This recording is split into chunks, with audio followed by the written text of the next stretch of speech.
সুপ্রিয় শিক্ষার্থী ভাই বোনেরা আসসালামু আলাইকুম। বিদ্যাবাড়ি অনলাইন ক্লাসের পক্ষ থেকে আজকের ক্লাসে আমি আপনাদেরকে শুভেচ্ছা অভিনন্দন জানিয়ে শুরু করছি। অ্যাডভোকেট খালিদ হোসেন। তো আমাদের আজকের ক্লাস হচ্ছে, আমরা গত ক্লাসে যে সংবিধান বিষয়ে যে আলোচনা করেছিলাম এরই ধারাবাহিকতায় আমরা সংবিধানের 2 নম্বর লেকচারটি আলোচনা করব। আমাদের ক্লাস লেকচার নাম্বার হচ্ছে 8 নাম্বার। ভালো করে আমরা খেয়াল করি। তো এর আগে তো আমরা সংবিধান প্রণয়নের ইতিহাস, সংবিধানের বিভিন্ন খুঁটিনাটি বিষয়গুলো আলোচনা করেছিলাম, রাষ্ট্র পরিচালনার মূলনীতিগুলো আলোচনা করেছিলাম এবং প্রজাতন্ত্রের বিষয়গুলি। তো আমরা এখন সংবিধানের 3য় ভাগ থেকে আলোচনা শুরু করব। সংবিধানের 3য়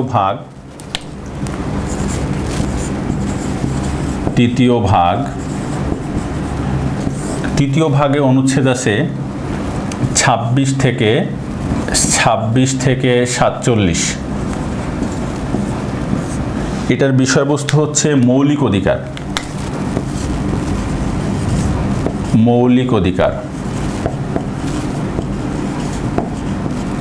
আমরা যেমনটা গত ক্লাসে শিখছিলাম যে আমাদের মৌলিক অধিকার আমরা যেগুলো জানতাম, যে খাদ্য, বস্ত্র, বাসস্থান, শিক্ষা, চিকিৎসা, বিনোদন, এর একটিও মৌলিক অধিকার নয়। তাহলে আমরা বলেছিলাম আমাদের মৌলিক অধিকার কোনগুলো? আমাদের সংবিধানের 3য় ভাগে যে অধিকারগুলো উল্লেখ করা আছে 26 থেকে 47, এগুলোই আমাদের মৌলিক অধিকার। অর্থাৎ মৌলিক অধিকার ডেফিনেশন আমরা এভাবে বলতে পারি: সংবিধানের 3য় ভাগে উল্লেখিত এবং আইন দ্বারা বলবৎকৃত অধিকারগুলোকে মৌলিক অধিকার বলা হয়। সংবিধানের 3য় ভাগে উল্লেখিত এবং আইন দ্বারা বলবৎকৃত অধিকারগুলোকে আমাদের মৌলিক অধিকার বলা হয়।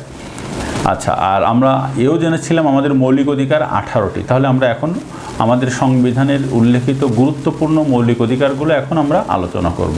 ওকে, আচ্ছা, তা আমরা লিখব অনুচ্ছেদ 27।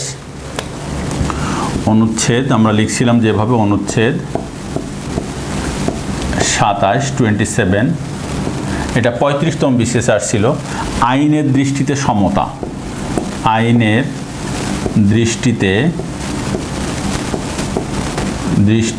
সমতা। ওকে, এটা হলো 35তম বিসিএস ছিল।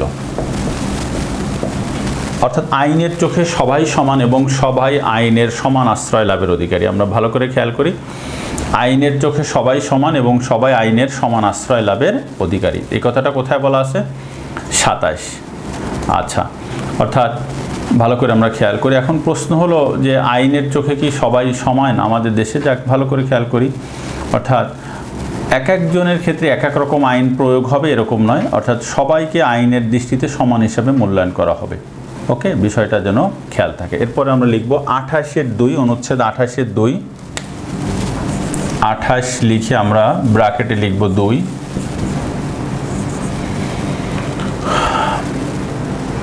রাষ্ট্র গণজীবনের সর্বস্তরে মহিলারা পুরুষের সমান অধিকার লাভ করবে। ভালো করে খেয়াল করি, নারীরা পুরুষের সমান অধিকার লাভ করবে। রাষ্ট্র গণজীবনের সর্বস্তরে মহিলারা কি করবে? মহিলারা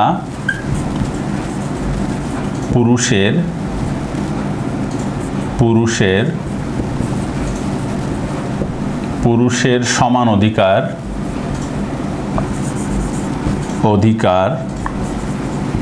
লাভ করবে। ভালো করে আমরা খেয়াল করি, এটাও একটা নারীর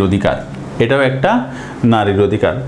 তো নারী পুরুষের সমতা আমরা এটাকে বলে থাকি 28(2), নারী পুরুষের সমতা। আমরা আগে একবার দেখেছিলাম নারীর অধিকার আমরা পেয়েছিলাম 19(3), তাহলে এটাও আমরা একটা পাইলাম নারীর অধিকার 28(2).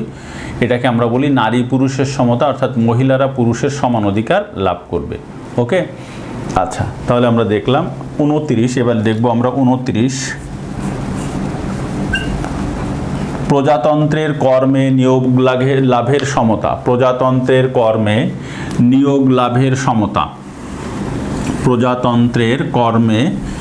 নিয়োগ লাভের সমতা। তো আমরা দেখেছিলাম আমাদের আগে যে বিসিএসে বা অন্যান্য চাকুরিতে কিন্তু প্রচুর কোটা ছিল, প্রায় 56% কোটা ছিল, 56%। তবে কোটা বিরোধী আন্দোলন হয়েছিল ব্যাপকভাবে। এর কারণে আমাদের ভালো করে খেয়াল করি, এখন থেকে বিসিএস পরীক্ষায় কিন্তু আর কোনো কোটা নাই। অর্থাৎ প্রথম শ্রেণীর চাকরিতে আর কোনো কোটা নাই, তবে অন্যান্য চাকরিতে কোটা আছে, তৃতীয় শ্রেণী, দ্বিতীয় শ্রেণী, যদুগ্ধ, এগুলো শ্রেণী বলে না এখন, যে লোয়ার গ্রেডের জবগুলো আছে এগুলো। তো বিসিএস পরীক্ষায় এখন আর কোনো কোটা নাই। যাক, তো প্রজাতন্ত্রের কর্মে নিয়োগ লাভের সমতা কোথায় বলা আছে? 29 নং অনুচ্ছেদে। প্রজাতন্ত্রের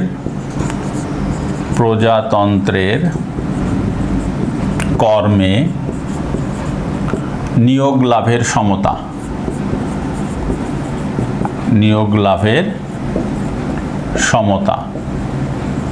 খেয়াল থাকে যেন। 30 এখানে বলা আছে রাষ্ট্রপতির অনুমতি ব্যতীত কোনো বিদেশি পদক বা খেতাব গ্রহণ করা যাবে না। রাষ্ট্রপতির অনুমতি ব্যতীত কোনো বিদেশি পদক বা খেতাব গ্রহণ করা যাবে না। অর্থাৎ কেউ যদি কোনো বিদেশি রাষ্ট্রের থেকে কোনো পদক বা খেতাব পেয়ে থাকে তাহলে তা গ্রহণ করতে গেলে আগে রাষ্ট্রপতির অনুমতি নিতে হবে। ওকে, তাহলে রাষ্ট্রপতির অনুমতি ব্যতীত কোনো বিদেশি পদক বা খেতাব গ্রহণ করা যাবে না। 31 আইনের আশ্রয় লাভের অধিকার। আইনের আশ্রয় লাভের অধিকার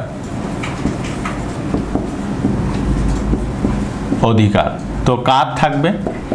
সকল নাগরিকের আইনের আশ্রয় লাভের অধিকার থাকবে। ইভেন ভালো করে আমরা খেয়াল করি যে বিভিন্ন সময় আমরা সাসপেক্টেড মনে করি যে আমরা কিন্তু যে প্রায় বলি যে কোনো একটা অকারেন্স হলে একজন মানুষ মারা গেলে দেখা গেল যে 20 জন 50 জনের নামে মামলা হয় অনেক সময়।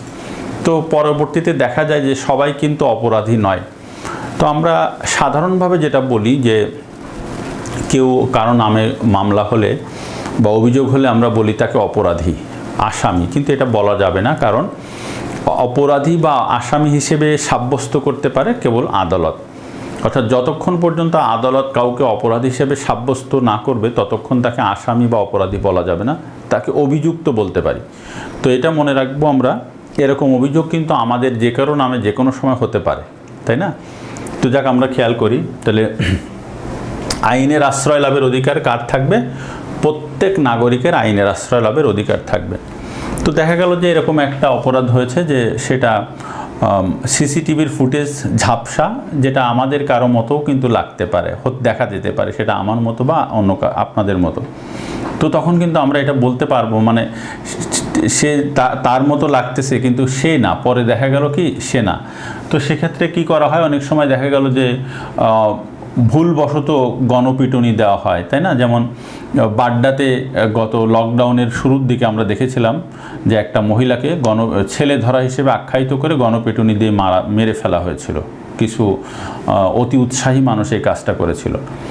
তাহলে এই কাজটা যে ভুলবশত একজন ভালো মানুষকে মেরে ফেলা হলো, এটা মারাত্মক অপরাধ। তো এখন কথা হলো, যদি সে অপরাধীও হতো তাহলে যদি তাকে আইনের আশ্রয় নেওয়ার অধিকার দেওয়া হতো তাহলে কিন্তু আদালতে গিয়ে বিচার হতো, উনি নির্দোষ প্রমাণিত হতেন, তাই না? তাহলে কিন্তু উনি আর এভাবে তার অপমৃত্যু হতো না। ছোট্ট একটা মাসুম বাচ্চা আমরা দেখেছিলাম মা করে কাঁদছে, তাই না? তো সেই সন্তানও কিন্তু মাহারা হতো না। আর যদি সে অপরাধী হতো তাহলে আদালত তাকে শাস্তি দিত, তাহলে একজন নিরপরাধ মানুষ কিন্তু মারা যেত না। এই জন্য কিন্তু বলা হচ্ছে যে আইনের আশ্রয় লাভের অধিকার কার থাকবে? প্রত্যেকের থাকবে। যদি সে অপরাধীও হয়ে থাকে তাহলেও তার আইনের আশ্রয় লাভের অধিকার থাকবে। ওকে, আচ্ছা, এবার লিখবো আমরা। সো এই বিষয়গুলো খুব গুরুত্বপূর্ণ। লিখবো আমরা 32 জীবন ও ব্যক্তি স্বাধীনতার অধিকার রক্ষণ। 32 জীবন ও ব্যক্তি স্বাধীনতার অধিকার রক্ষণ। জীবন ও ব্যক্তি স্বাধীনতার অধিকার রক্ষণ। একটা জিনিস খেয়াল করব, জীবনের অধিকার থেকে কাউকে বঞ্চিত করা যাবে না, এটা তো আমরা একটু আগেই দেখলাম। অর্থাৎ কাউকে অন্যায়ভাবে মেরে ফেলা যাবে না, বা জীবন এবং ব্যক্তি স্বাধীনতাও কিন্তু ক্ষুণ্ণ করা যাবে না কারো অন্যায়ভাবে। তো এই বিষয়টা খুব গুরুত্বপূর্ণ। জীবন ও ব্যক্তি স্বাধীনতার অধিকার সবারকে থাকবে এবং সবার এই অধিকার শ্রদ্ধার সাথে আমাদেরকে দেখতে হবে। যাক, 33 এটা খুবই গুরুত্বপূর্ণ, বিসিএস পরীক্ষার জন্য গুরুত্বপূর্ণ এবং আমাদের ব্যক্তি জীবনের জন্য গুরুত্বপূর্ণ। সেটা কি? এখানে কি বলা আছে তাহলে? এটা বিসিএস পরীক্ষা দিলেও কাজে লাগবে, না দিলেও কাজে লাগবে, আসলেও কাজে লাগবে, না আসলেও কাজে লাগবে। তাহলে কি আছে এখানে? এখানে বলা আছে গ্রেফতার ও আটক সম্পর্কে রক্ষা কবচ। তো আমরা একটু লিখি, গ্রেফতার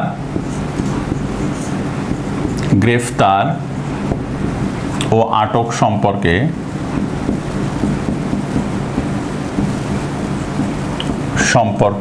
রক্ষা কবচ।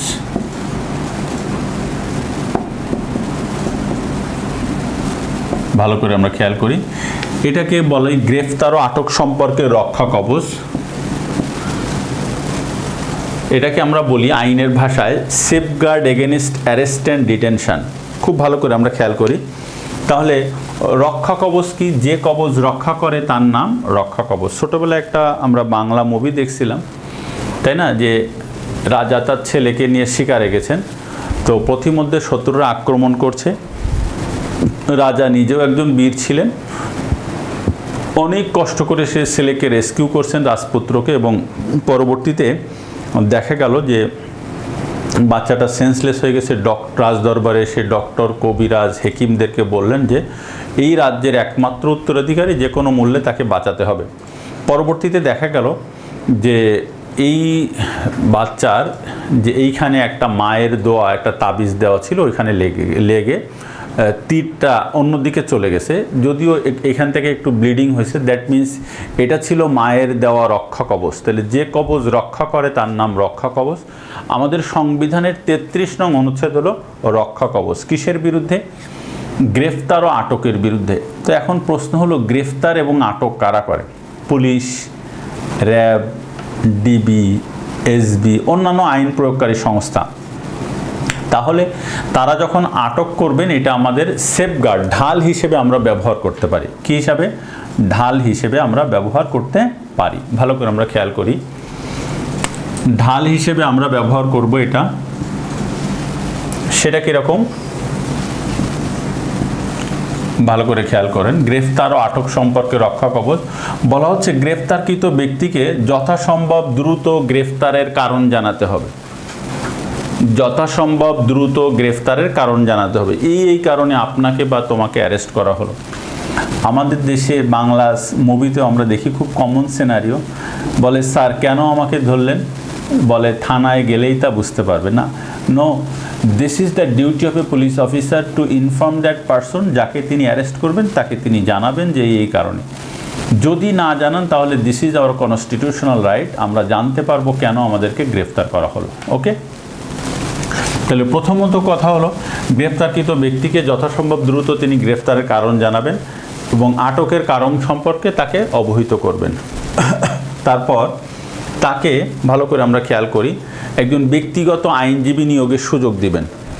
তিনি তো সাধারণ মানুষ তো আর জানেন না আইনের কোন ফাঁক দিয়ে, অর্থাৎ আইনের কোন ফাঁক ফোকর দিয়ে তিনি বেরিয়ে আসবেন। এই জন্য তিনি একজন আইনজীবী শরণাপন্ন হবেন। ওকে, যাক, ভালো করে আমরা খেয়াল করি। এবং গ্রেফতারকৃত ব্যক্তিকে 24 ঘন্টার মধ্যে নিকটস্থ ম্যাজিস্ট্রেটের নিকট হাজির করতে হবে। পুলিশ কাউকে অ্যারেস্ট করলে তাকে 24 ঘন্টার মধ্যে নিকটস্থ একজন দায়িত্বপ্রাপ্ত বা দায়িত্বরত ম্যাজিস্ট্রেটের সামনে হাজির করেন। তখন পুলিশ তাকে, যাকে ধরছে, সেটা যেভাবেই ধরুক, পুলিশ গিয়ে তাকে বলে যে, ম্যাজিস্ট্রেটের কাছে গিয়ে বলে যে সে ভয়ঙ্কর অপরাধী, এই করছে, এই করা হোক, এই জিজ্ঞাসাবাদ করার জন্য তার 7 দিনের 10 দিনের রিমান্ড মঞ্জুর করা হোক।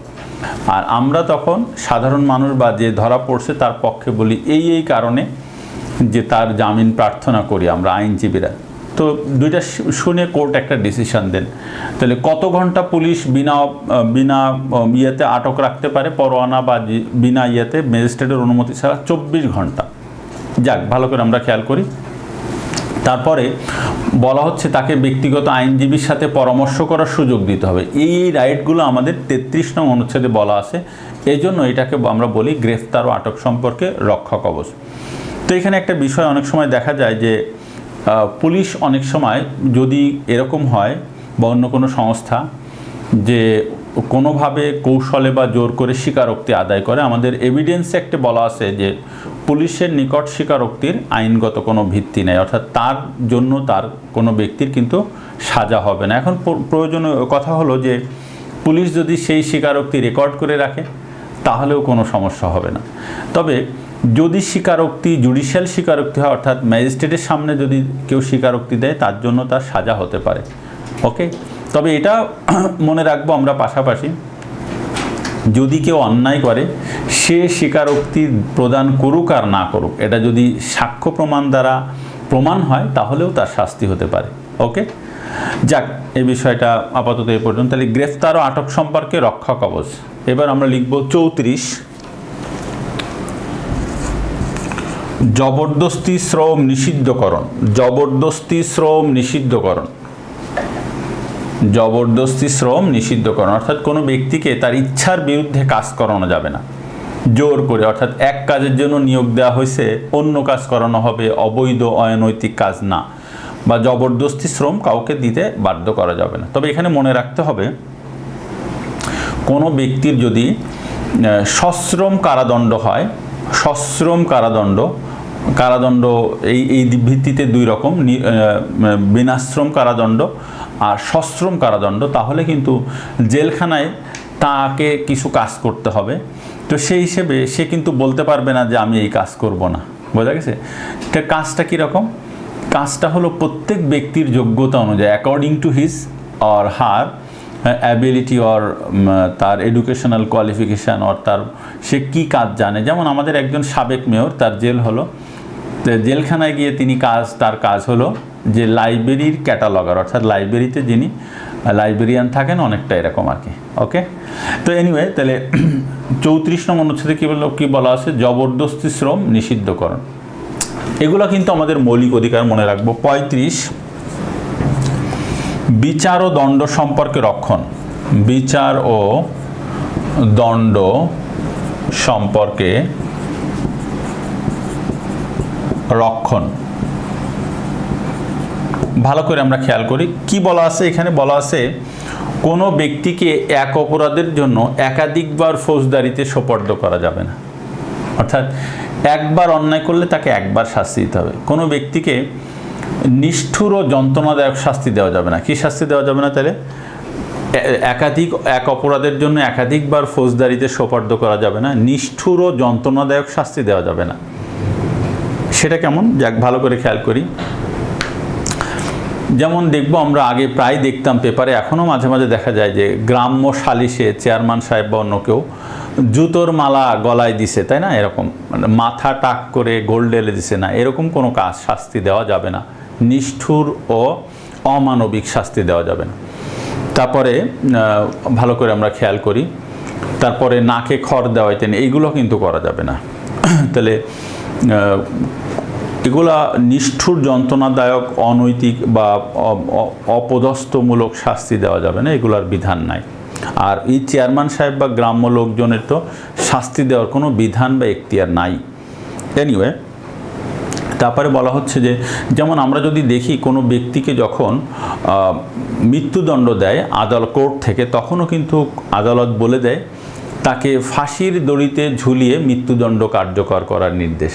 কখনোই কিন্তু আদালত বলে না তাকে 10 তলার ছাদের উপর থেকে ফেলে দেওয়া হোক, চলন্ত ট্রাকের সামনে ফেলে দেওয়া হোক। তার মানে এগুলো নিষ্ঠুরতা সম্বলিত মৃত্যুদণ্ড।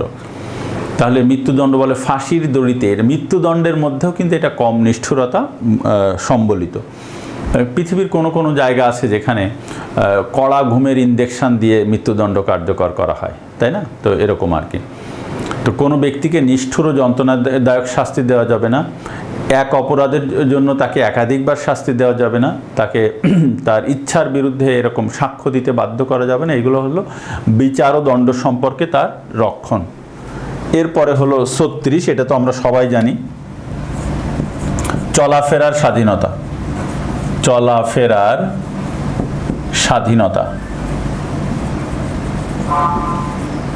ওকে, freedom of movement. Freedom of movement. তো চলাফেরার স্বাধীনতা মনে রাখবো, চলাফেরার স্বাধীনতা মানে কিন্তু এই নয় ক্যান্টনমেন্টের ভিতরে গিয়ে আমরা কোয়ার্টার গার্ডের সামনে দিয়ে হাঁটা শুরু করলাম, এটা কিন্তু চলাফেরার স্বাধীনতা, অর্থাৎ রেস্ট্রিক্টেড এরিয়া ব্যতীত। ওকে, আচ্ছা, তারপর 37 সমাবেশের স্বাধীনতা। 37 সমাবেশের স্বাধীনতা।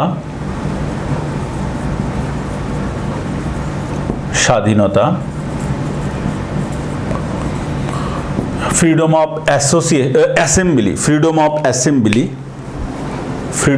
অ্যাসেম্বলি, সমাবেশের স্বাধীনতা। তাহলে 36 হলো চলাফেরার স্বাধীনতা, ফ্রিডম অফ মুভমেন্ট। 37 হলো সমাবেশের স্বাধীনতা, ফ্রিডম অফ অ্যাসেম্বলি। 38 হলো সংগঠনের স্বাধীনতা। 38 সংগঠনের স্বাধীনতা।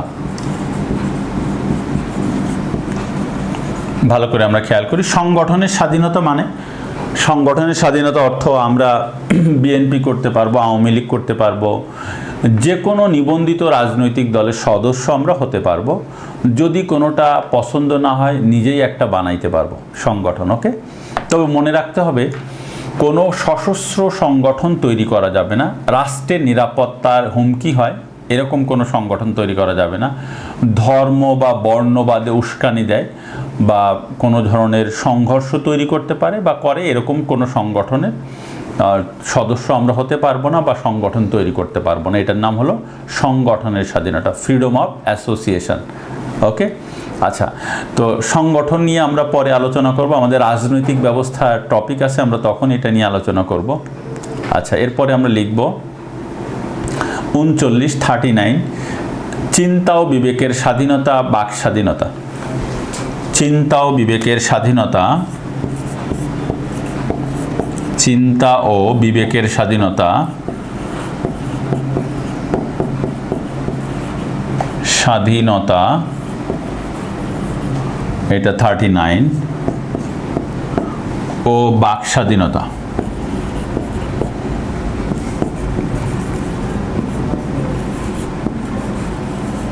ভালো করে খেয়াল করি, চিন্তা ও বিবেকের স্বাধীনতা ও বাক স্বাধীনতা। ফ্রিডম অফ স্পিচটা মেইন, এটা ফ্রিডম, অর্থাৎ বাক স্বাধীনতা, আমি কি চিন্তা করছি, আমার বিবেক কি বলছে, সেটা একটা বড় জিনিস। বাট আমার যদি ফ্রিডম অফ স্পিচ, বাক স্বাধীনতা না থাকে, তাহলে আমি কি চিন্তা করছি বা না করছি এটার কিন্তু কোনো মূল্য থাকে, তাই না? তাহলে চিন্তা ও বিবেকের স্বাধীনতা এবং বাক স্বাধীনতা। 39। 40 হলো পেশা ও বৃত্তির স্বাধীনতা। পেশা ও বৃত্তির স্বাধীনতা,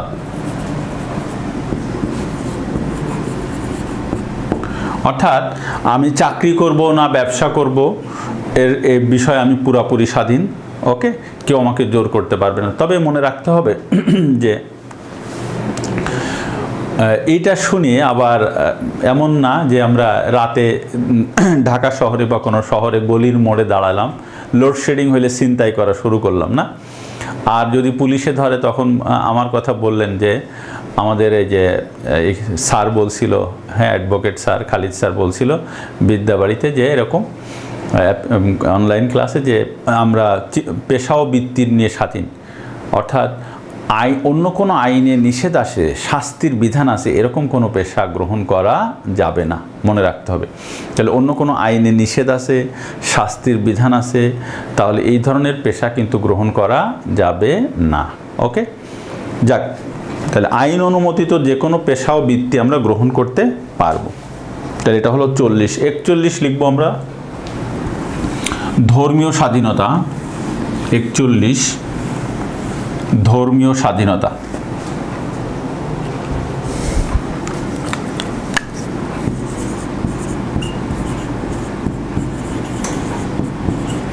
ধর্মীয় স্বাধীনতা,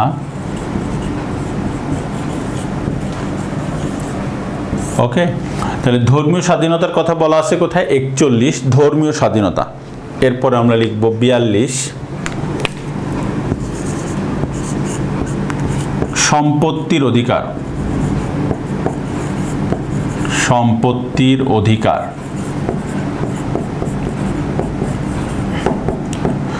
সম্পত্তির অধিকার কার থাকবে? আমাদের সবার থাকবে। আমরা সবাই আইনগতভাবে সম্পত্তি ক্রয় বিক্রয় অর্জন ধারণ করতে পারবো, কোনো বাধা দিতে কেউ পারবে না। আমাদের দেশের নিয়ম হলো আমরা সবাই সম্পদের মালিক আছি, যদিও না থাকি। আমাদের দেশের আইন হলো পিতামাতা মারা গেলে অ্যাজ ইউজুয়ালি কিন্তু সন্তানরা সম্পদের উত্তরাধিকারিত্ব হয়। শুধু সন্তান না, তার যারা বৈধ ওয়ারিশ থাকে, স্বামী মারা গেলে স্ত্রী, সন্তান মারা গেলে কেউ মারা গেলে তার সন্তানের সাথে সাথে তার পিতামাতা বেঁচে থাকলে তারাও একটা অংশের অংশীদারি হন, এরকম অটোমেটিক্যালি।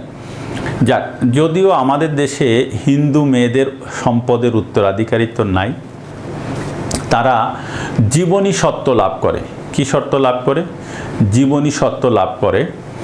এবং ভালো করে আমরা খেয়াল করি, তারা জীবনী সত্ত্ব লাভ করে, অর্থাৎ যতদিন বেঁচে থাকবেন সেই সম্পদ ভোগ দখল করতে পারবেন, তবে ট্রান্সফার করতে পারবেন না, বিক্রি করতে পারবেন না। যদিও কিছু ব্যতিক্রম রয়েছে, সেগুলো আমাদের এখনকার আলোচনার বিষয় নয়।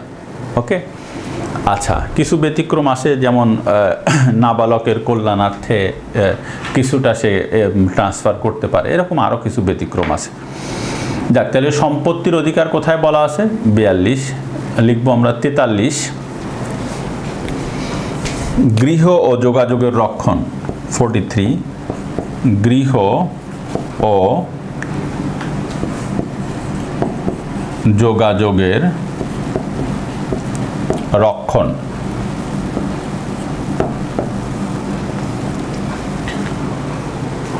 প্রত্যেকের তার নিজের গৃহে শান্তিপূর্ণভাবে বসবাস করার, অবস্থান করার অধিকার থাকবে। এই অধিকার থেকে কেউ তাকে বঞ্চিত করতে পারবে না, একটা জিনিস মনে রাখবো আমরা। এবং ইভেন পুলিশ বা অন্য কেউ এসেও কিন্তু তার বাসায় বারবার কিন্তু তাকে হয়রানি করবে না।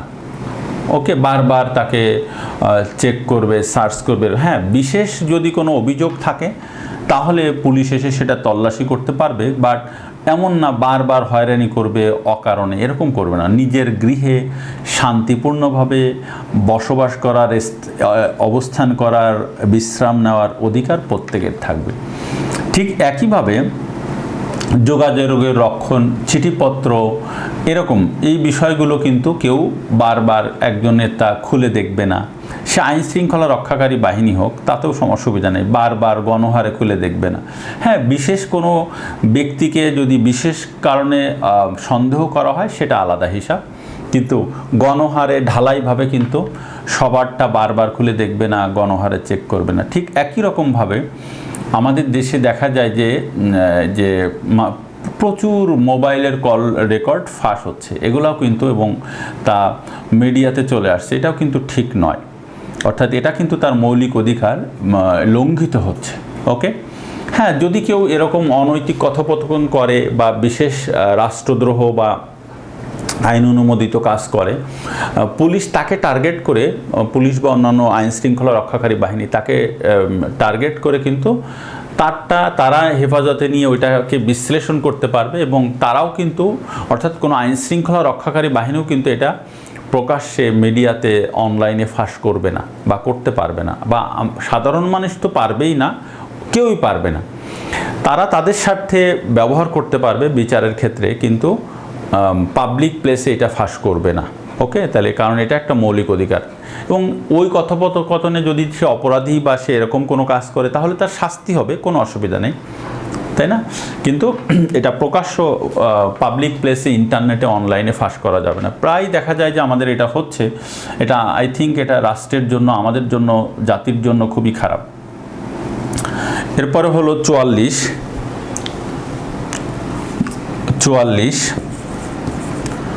মৌলিক অধিকার বলবৎকরণ। মৌলিক অধিকার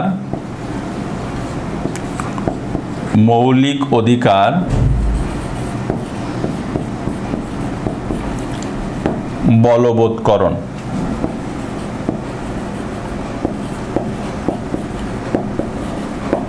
তো ভালো করে খেয়াল করি, একটু আগে আমরা দেখলাম যে আমাদের মৌলিক অধিকার হলো 26 থেকে 47, অর্থাৎ আমাদের মৌলিক অধিকার 18টি।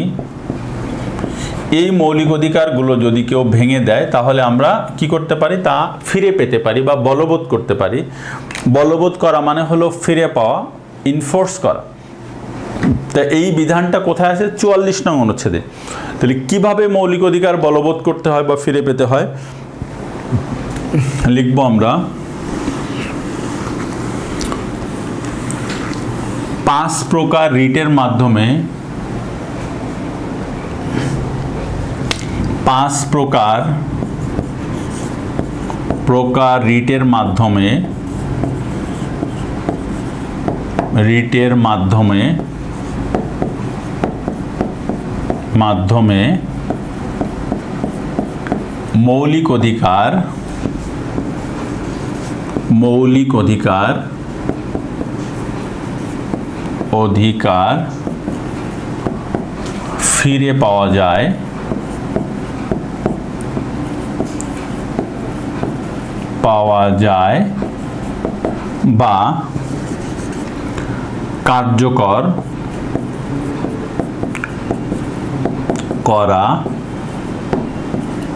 যায়। তাহলে 5 প্রকার রিটের মাধ্যমে মৌলিক অধিকার ফিরে পাওয়া যায় বা কার্যকর করা যায়। খেয়াল রাখবো আমরা, প্রায়ই আমরা শুনে থাকি যে রিট হয়েছে, তাই না? অর্থাৎ কারো মৌলিক অধিকার, এই অধিকারগুলো যদি ভেঙে যায়, লঙ্ঘিত হয়, সে আমাদের কাছে আসে, আমরা হাইকোর্ট কী করি, রিট করি তার অধিকার ফিরে পাওয়ার জন্য। ওকে, তো একটা জিনিস মনে রাখবো, রিট সবসময় হাইকোর্ট বিভাগে করতে হয়। কোথায় করতে হয়? হাইকোর্টে করতে হয়। ওকে, তো এই মুহূর্তে যদি কেউ আমাকে যদি প্রত্যন্ত মফস্বল থেকে শুনে, সেটা খুলনা, রাজশাহী, চট্টগ্রাম, বরিশাল, নওগাঁ, যেখান থেকেও, তাহলে সে যদি মনে করে রিট করতে হবে, তাহলে কিন্তু ওইখানে করা যাবে না। রিট করতে হবে কোথায়? হাইকোর্টে। তো আমরা একটু লিখে রাখি, রিট সবসময় নোট দিয়ে লিখে রাখি। তাহলে রিট কত প্রকার? 5 প্রকার। রিট সবসময়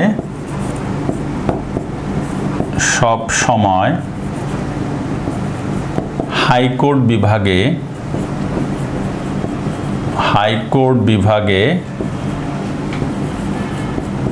দায়ের করতে হয়।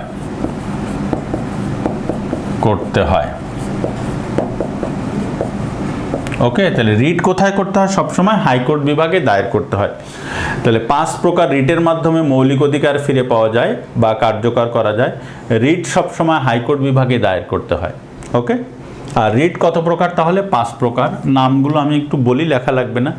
Writ of habeas corpus, writ of mandamus, writ of prohibition, writ of certiorari, writ of quo warranto. আমি আবারও বলছি, writ of habeas corpus, writ of mandamus, writ of prohibition, writ of certiorari, writ of quo warranto. তো একটা example যদি আমরা দেই, সেটা কীরকমভাবে দিতে পারি ভালো করে খেয়াল করি। একটা উদাহরণ যদি আমরা দেই, সেটা হলো মৌলিক অধিকার। আমরা দেখেছিলাম আমাদের অধিকারগুলোর মধ্যে একটা যদি আমরা উদাহরণ দেই, যেমন আমাদের সংবিধানের 33 নং অনুচ্ছেদে আমরা দেখেছিলাম যে গ্রেফতার ও আটক সম্পর্কে রক্ষা কবচ, তাই না? তাহলে পুলিশ কত ঘন্টার মধ্যে তাকে আদালতে হাজির করবে? 24 ঘন্টা। তো এমন যদি হয় কাউকে পুলিশ ধরেছে সকাল 10টার সময় বাজার থেকে বা বাজারের পাশে বা যে কোনো জায়গা থেকে, সেখানে কয়েকজন সাক্ষীও আছে, দেখেছে মানুষ, তো পরবর্তীতে দেখা গেল বা ঘর থেকে যেখান থেকে কি ধরুক 24 ঘন্টার মতো 24 ঘন্টা 7 দিনের মধ্যেও তাকে পুলিশ আদালতে বা কোর্টে ম্যাজিস্ট্রেটের কাছে উপস্থাপন করে নাই, তাহলে আমাদের মৌলিক অধিকার কিন্তু লঙ্ঘিত হয়ে গেছে, তাই না? কারণ পুলিশের কনস্টিটিউশনাল ডিউটি তাকে ম্যাজিস্ট্রেটের সামনে হাজির করা। তখন আমাদের কি হলো? মৌলিক অধিকার ভায়োলেশন হয়েছে। তখন আমরা কি করব? হাইকোর্ট বিভাগে রিট পিটিশন দায়ের করব। এটার নাম হলো হ্যাবিয়াস কর্পাস, অর্থাৎ বন্দীকে সশরীরে হাজির করা। তখন হাইকোর্ট বিভাগ কি করবেন?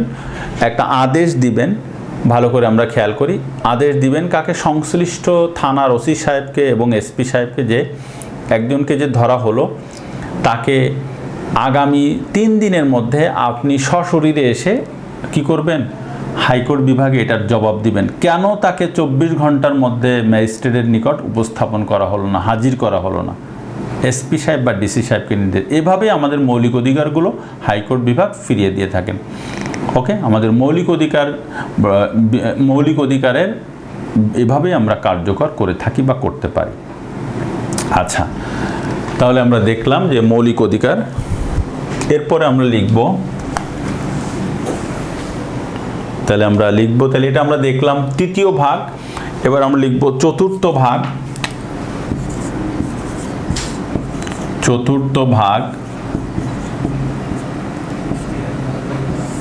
চতুর্থ ভাগের অনুচ্ছেদ হলো 48 থেকে 64। 48 থেকে 64, এটার ভাগের নাম হলো নির্বাহী বিভাগ।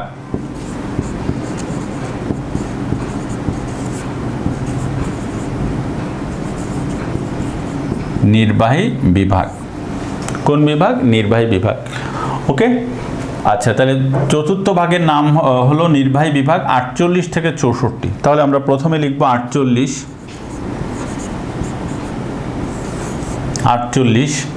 48 হেডিং লেখা আছে রাষ্ট্রপতি।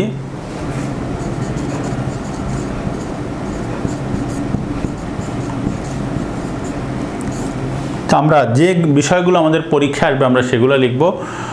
একটা প্রশ্ন হলো যে আমাদের রাষ্ট্রের প্রধান বা 1 নম্বর ব্যক্তিকে রাষ্ট্রপতি, এটা বলা আছে 48 নং অনুচ্ছেদে, বলা আছে রাষ্ট্রপতি রাষ্ট্রপ্রধান হিসেবে অন্য সকল ব্যক্তির ঊর্ধ্বে স্থান লাভ করবেন। তাহলে সবার ঊর্ধ্বে রাষ্ট্রপতির স্থান, এই কথাটা কোথায় বলা আছে? 48 নং অনুচ্ছেদে বলা আছে রাষ্ট্রপতি রাষ্ট্রপ্রধান হিসেবে অন্য সকল ব্যক্তির ঊর্ধ্বে স্থান লাভ করবেন। ওকে, নাম্বার 1। নাম্বার 2, যে ভালো করে আমরা খেয়াল করি, রাষ্ট্রপতি কয়টা ক্ষেত্রে স্বাধীন?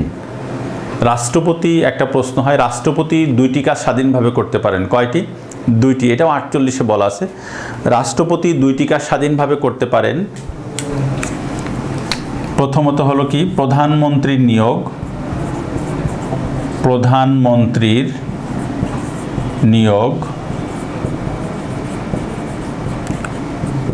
এবং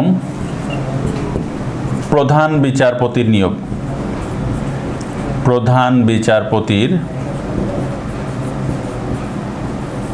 নিয়োগ। তাহলে রাষ্ট্রপতি কোন কাজটি স্বাধীনভাবে করতে পারেন? এই 2টি কাজ, প্রধানমন্ত্রীর নিয়োগ এবং প্রধান বিচারপতির নিয়োগ। ওকে, এই কাজ 2টি রাষ্ট্রপতি স্বাধীনভাবে করতে পারেন।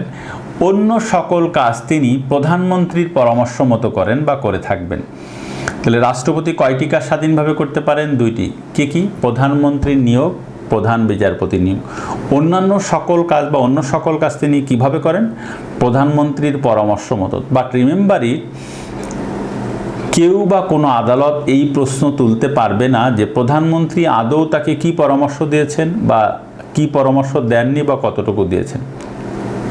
আচ্ছা, আরেকটা প্রশ্ন হয় রাষ্ট্রপতি হওয়ার যোগ্যতা ও অযোগ্যতা, এটাও 48-এ। রাষ্ট্রপতি হওয়ার যোগ্যতা ও অযোগ্যতা 48-এর মধ্যেই আছে। এটাও 35 বছর বয়স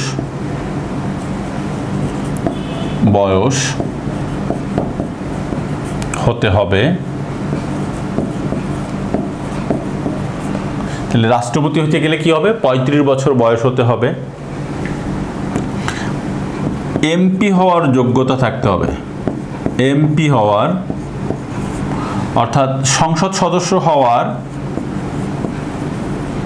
যোগ্যতা থাকতে হবে।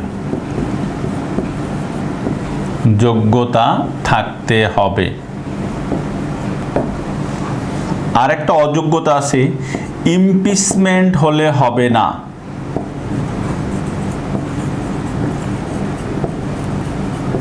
ইমপিচমেন্ট হলে হবে না।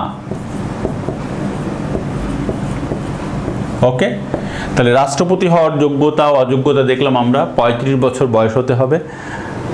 এমপি হওয়ার যোগ্যতা থাকতে হবে। এমপি হতে হবে না, কিন্তু এমপি হওয়ার যোগ্যতা থাকতে হবে। ইমপিচমেন্ট বা অভিশংসন হলে হবে না, এটা একটা অযোগ্যতা। ওকে, বা অভিশংসন হলে হবে না। তো এটা 48, আমরা লিখব 49।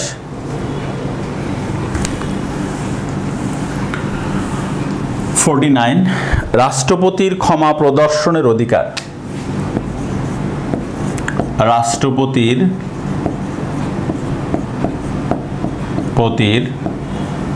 ক্ষমা প্রদর্শনের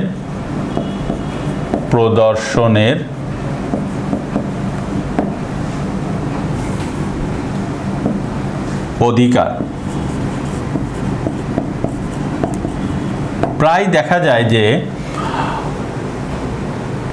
রাষ্ট্রপতি, এখানে কি বলা আছে আগে আমরা সেটা দেখি, যে রাষ্ট্রপতি বলা আছে যে কোনো আদালতের দণ্ড স্থগিত করতে পারবেন, কমায় দিতে পারবেন, হ্রাস করতে পারবেন, চাইলে পুরাটাই মাফ করে দিতে পারবেন, ইভেন ফাঁসির আসামিকেও তিনি মাফ করে দিতে পারবেন। তো প্রায় দেখা যায় দণ্ডপ্রাপ্ত বা ফাঁসির আসামিদেরকে মাফ করে দিয়েছেন রাষ্ট্রপতি, এটা নিয়ে সমালোচনা হয়। আসলে এই ক্ষমতা রাষ্ট্রপতি এখানে দেওয়া আছে। আমাদের দেশে এটার মিসইউজ হয় বাস্তবিক। ব্রিটেনের থেকে এটা নেওয়া।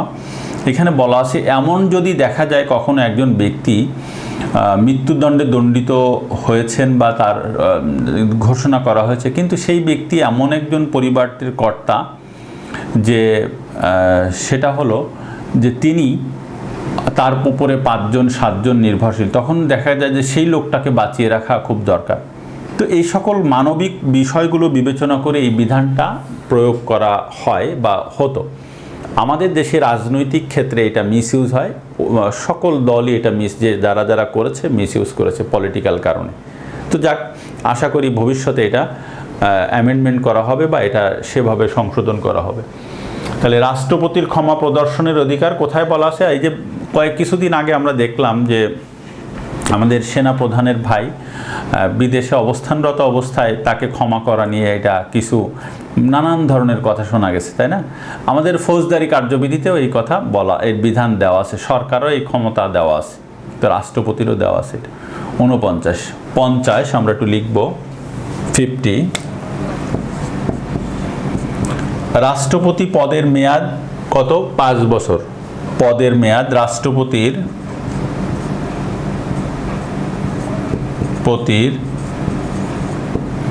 পদের মেয়াদ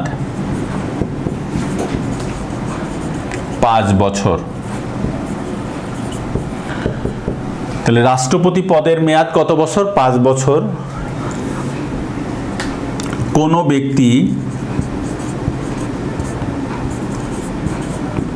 ব্যক্তি দুই মেয়াদের বেশি রাষ্ট্রপতি হতে পারবেন না। এই বিধানটা হওয়া দরকার ছিল প্রধানমন্ত্রীর ক্ষেত্রে, তাই না? রাষ্ট্রপতি তো তেমন কোনো ক্ষমতা নাই আমাদের দেশে। আমেরিকার বিধান হলো যে আমেরিকার প্রেসিডেন্ট পদে কেউ 2বারের বেশি প্রতিদ্বন্দ্বিতা করতে পারবে না, তাই সে নির্বাচিত হোক অথবা নাই হোক, তাই না? আমাদের দেশে রাষ্ট্রপতি 2 মেয়াদের বেশি নির্বাচিত হতে পারবে না, সেটা পরপর বা একাধিক ক্রমে হোক। দরকার ছিল এটা প্রধানমন্ত্রীর ক্ষেত্রে। এনিওয়ে, যাক, আমরা লিখব তাহলে রাষ্ট্রপতি পদের মেয়াদ 5 বছর এবং কোনো ব্যক্তি 2 মেয়াদের বেশি রাষ্ট্রপতি হতে পারবেন না। অনুচ্ছেদ 50। অনুচ্ছেদ 51 রাষ্ট্রপতির দায়মুক্তি। রাষ্ট্রপতির দায়মুক্তি।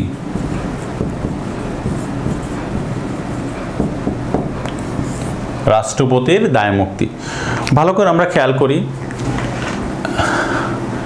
বলা হচ্ছে রাষ্ট্রপতি তার দায়িত্ব পালনকালে বা পদে থাকাকালীন কোনো আদালতে তার বিরুদ্ধে কোনো ফৌজদারি কার্যধারা গ্রহণ করা যাবে না। কোনো আদালত তার বিরুদ্ধে কোনো পরোয়ানা বা গ্রেফতারি পরোয়ানা বা কোনো ধরনের পরোয়ানা জারি করতে পারবে না। তো এখান থেকে একটা প্রশ্ন আসে, কার বিরুদ্ধে আদালতের কোনো এখতিয়ার নাই? উত্তর হলো রাষ্ট্রপতির। তাহলে কার বিরুদ্ধে আদালতের এখতিয়ার নাই?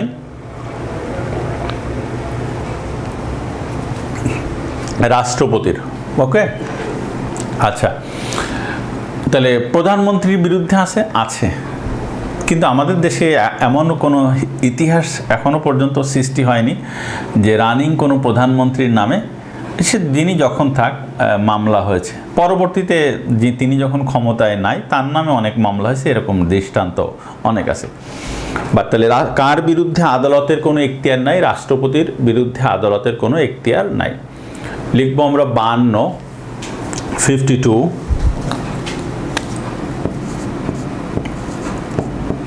ইমপিচমেন্ট।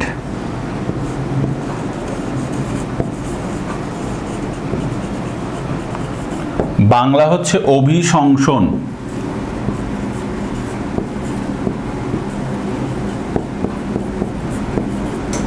তো ইমপিচমেন্ট বা অভিশংসন কি? আমরা 48-এ আলোচনা করেছিলাম, এটা রাষ্ট্রপতি হওয়ার ক্ষেত্রে অযোগ্যতা। কোনো ব্যক্তির ক্ষেত্রে যদি, রাষ্ট্রপতির ক্ষেত্রে যদি এটা হয় তাহলে তিনি আর রাষ্ট্রপতি হতে পারবেন না। তখন আমরা ব্যাখ্যা করে নিই, এখন ব্যাখ্যা করব এই জন্য। ওকে, ইমপিচমেন্ট বা অভিশংসন।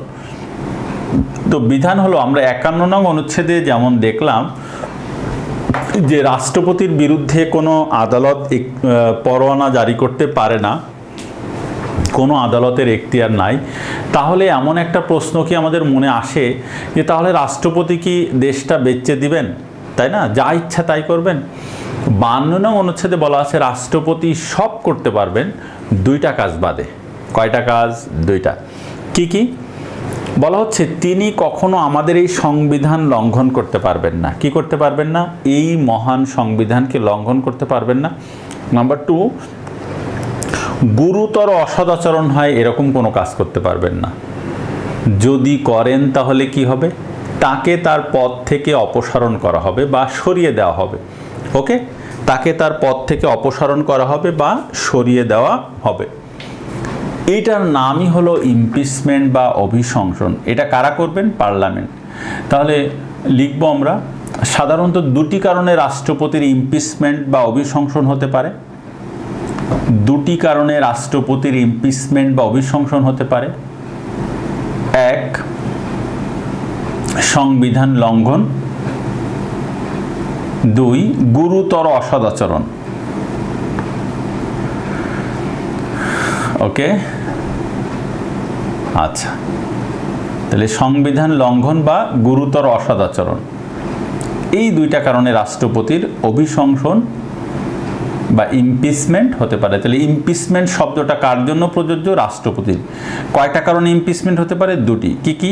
সংবিধান লঙ্ঘন বা গুরুতর অসদাচরণ। ইমপিচমেন্ট কারা করবে? পার্লামেন্ট। ওকে, ইমপিচমেন্ট শব্দটা কার ক্ষেত্রে প্রযোজ্য? রাষ্ট্রপতির। এবার লিখব আমরা 53, 53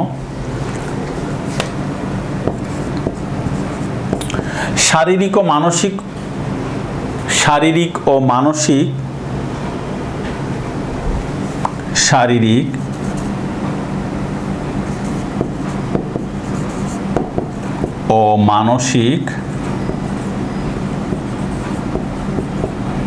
কারণে মানে অসুস্থতাজনিত কারণে রাষ্ট্রপতির অপসারণ। অর্থাৎ এমন যদি হয় রাষ্ট্রপতি ফিজিক্যালি ডিজেবল হয়ে গেছে, তাহলে কিন্তু তাকে কি করা হবে? তার পদ থেকে সরিয়ে দেওয়া হবে। অথবা ব্রেন তার আর কাজ করছে না, এরকম যদি হয় তাহলেও কিন্তু তাকে তার পদ থেকে সরানো যাবে। তাহলে শারীরিক ও মানসিক অসুস্থতাজনিত কারণে রাষ্ট্রপতির অপসারণ, এটা 53 নং অনুচ্ছেদে বলা আছে। 54, 54 কি বলা আছে এখানে? রাষ্ট্রপতির অনুপস্থিতিতে স্পিকার তার দায়িত্ব পালন করবেন। রাষ্ট্রপতির অনুপস্থিতিতে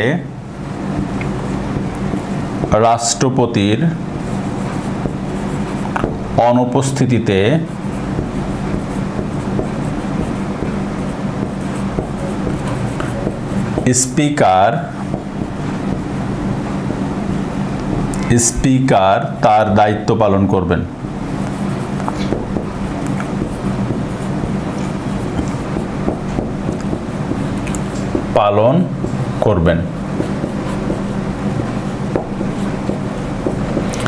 অর্থাৎ রাষ্ট্রপতি যদি কখনো বিদেশে গেছেন অথবা অসুস্থ, এরকম যদি কোনো সিচুয়েশন অ্যারাইজ হয়, তাহলে কে তার দায়িত্ব পালন করবেন? স্পিকার। এটা বলা হচ্ছে 54, ওকে। 54, রাষ্ট্রপতির অনুপস্থিতিতে স্পিকার তার দায়িত্ব পালন করবেন। 54, 54 55 মন্ত্রিসভা, মন্ত্রিসভার বিধান, অর্থাৎ মন্ত্রিসভা, প্রধানমন্ত্রীর নেতৃত্বে আমাদের দেশে একটি মন্ত্রিসভা থাকবে। আর প্রধানমন্ত্রী যেমন সংখ্যক সদস্য চাইবেন তেমন সংখ্যক সদস্য নিয়ে তিনি মন্ত্রিসভা গঠন করতে পারবেন। সময়ে সময়ে তিনি মন্ত্রিসভায় রদবদল আনতে পারবেন। এই বিষয়ে তিনি যেন কি একটা আকাশে তারকা ভরা একটা আকাশে যেন প্রধানমন্ত্রী একটা চাঁদ, ওকে, অথবা তিনি তারকা ভরা আকাশের মধ্যে একটা সূর্য, একটা এরকম নক্ষত্র, ওকে। মন্ত্রিসভার বিধান লিখব আমরা 57। প্রধানমন্ত্রীর পদের মেয়াদ 57। প্রধানমন্ত্রীর পদের মেয়াদ,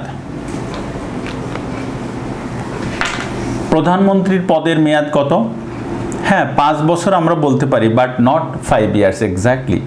পার্লামেন্টের মেয়াদ যতদিন ততদিন তার মেয়াদ। পার্লামেন্ট যদি ভেঙে যায় তাহলে কিন্তু প্রধানমন্ত্রী আর অথবা পার্লামেন্টের অধিকাংশ সংখ্যাগরিষ্ঠ সদস্যরা যদি তার উপরে অনাস্থা জ্ঞাপন করেন তাহলে কিন্তু তিনি আর প্রধানমন্ত্রী থাকতে পারবেন না, ওকে।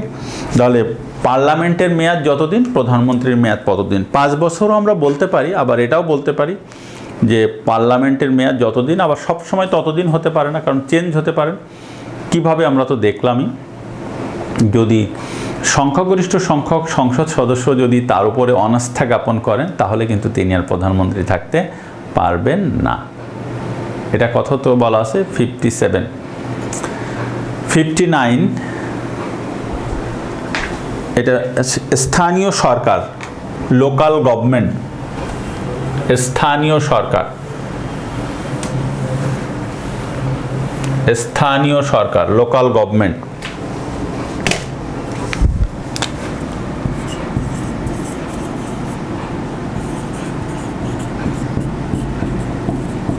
ওকে, তো স্থানীয় সরকার কি জিনিস ভালো করে আমরা খেয়াল করি।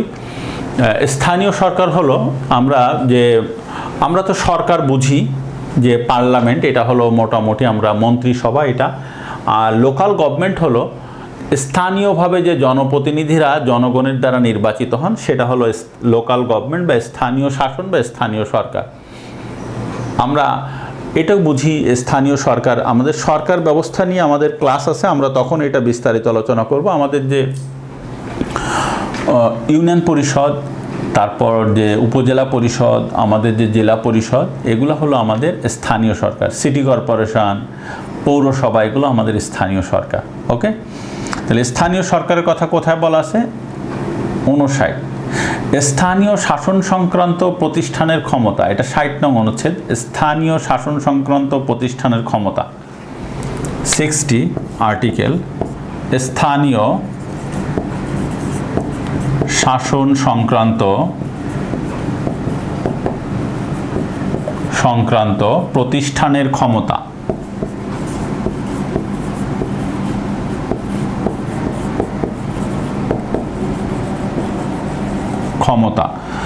স্থানীয় শাসন সংক্রান্ত প্রতিষ্ঠানের ক্ষমতা। তো স্থানীয় শাসন সংক্রান্ত প্রতিষ্ঠানের কি কি ক্ষমতা আছে এটা, ওকে। আচ্ছা, তাহলে স্থানীয় শাসন হলো 59 নং অনুচ্ছেদে। স্থানীয় শাসন সংক্রান্ত প্রতিষ্ঠানের ক্ষমতা আছে 60 নং অনুচ্ছেদে, ওকে। 61 হলো 61 নং অনুচ্ছেদে বলা আছে সর্বাধিনায়কতা। সর্বাধিনায়কতা, তাহলে সর্বাধিনায়কতা খুব ভালো করে আমরা খেয়াল করি। তাহলে 59-60 নং অনুচ্ছেদে আমরা দেখলাম স্থানীয় শাসন বা স্থানীয় সরকার এবং স্থানীয় শাসন সংক্রান্ত প্রতিষ্ঠানের ক্ষমতা। 61 নং অনুচ্ছেদ হলো সর্বাধিনায়কতা, অর্থাৎ রাষ্ট্রপতি সশস্ত্র বাহিনীর সর্বাধিনায়ক হিসেবে বিবেচিত হবেন। রাষ্ট্রপতি সশস্ত্র বাহিনীর সর্বাধিনায়ক হিসেবে বিবেচিত হবেন। সেনা, নৌ, বিমান বাহিনীকে, এই 3 বাহিনীকে একত্রে বলা হয় সশস্ত্র বাহিনী, আর এর সর্বাধিনায়ক কে হবেন? রাষ্ট্রপতি, ওকে। 63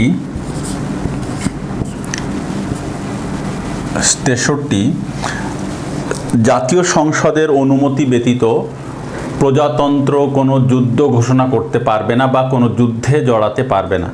জাতীয় সংসদের অনুমতি ব্যতীত জাতীয় সংসদের অনুমতি ব্যতীত প্রজাতন্ত্র কোনো যুদ্ধে জড়াবে না বা যুদ্ধে জড়াতে পারবে না। তাহলে কার অনুমতি ব্যতীত প্রজাতন্ত্র যুদ্ধ ঘোষণা করতে পারবে না বা যুদ্ধে যেতে পারবে না, যুদ্ধ ঘোষণা করতে পারবে না? জাতীয় সংসদ, পার্লামেন্টের অনুমতি ব্যতীত। এবার আমরা লিখব 64, এটা খুব ইম্পর্ট্যান্ট একটা বিষয়। অ্যাটর্নি জেনারেল, 64 অ্যাটর্নি